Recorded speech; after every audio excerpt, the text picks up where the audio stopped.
Hola, muy buenas a todos, bienvenidos a nuestro canal de YouTube y bienvenidos a esta serie de vídeos que hemos llamado Diccionario Industrial.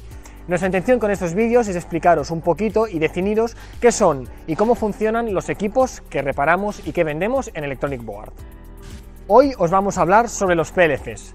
¿Qué son los PLCs? PLCs son las siglas de controlador lógico programable, en inglés, obviamente. Este aparato de aquí es un PLC Siemens de la serie 6S7.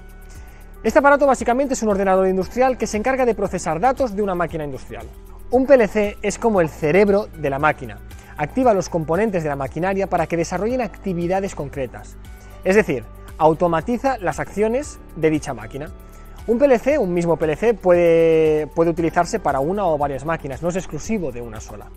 Pero para entenderlo mejor nos vamos a ir unos años para atrás, concretamente antes del 1968, año en el que este aparato fue inventado. Antes de que los PLCs existieran, cuando se necesitaba automatizar una máquina, se utilizaba lo que llamamos un control convencional. Un control convencional no es más que una combinación de cables y relés para que se cumplan ciertas condiciones. Veamos un ejemplo. Si una máquina necesitaba que al presionar un botón se accionara un pistón, esta condición se cumplía gracias a cables y relés. Ahora veamos la misma máquina, con la misma condición, es decir, que al presionar un botón se activa el pistón. Pero además añadimos una condición de que si un interruptor está activado, entonces no se activará ese pistón. Ya tenemos una máquina con dos condiciones. Ahora imaginemos una máquina con 50 condiciones. Cuantas más condiciones, más complejidad de cables y relés. Y esto hacía que el control de una máquina fuese un caos. Y ya no digamos para encontrar un fallo en ese entramado de cables, relés, etc.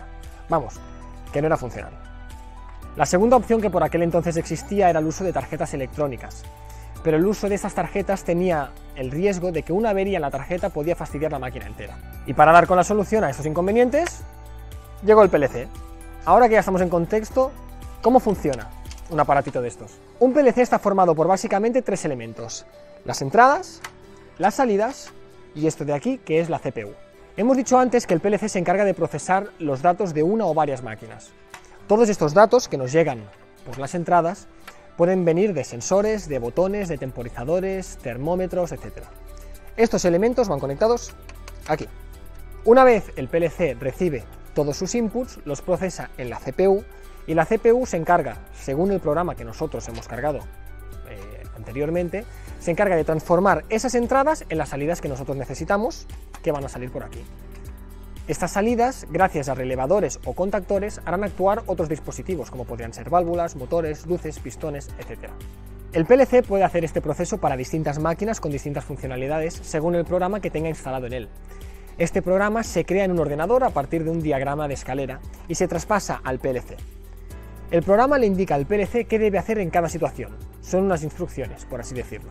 Cada fabricante tiene sus métodos, tiene sus programas y tiene sus procedimientos, pero básicamente suele ser bastante estándar el proceso. Se coge un ordenador, se crea el diagrama o se crea el programa que necesitamos y normalmente, mediante conexiones Ethernet o conexiones RS232, lo que sea, pues podemos aquí poner nuestro programa para que funcione en la máquina.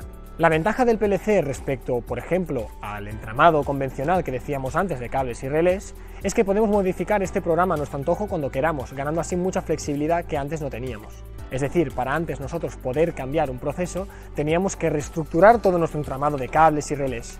Con el PLC simplemente cogemos un ordenador, cambiamos el programa y lo subimos.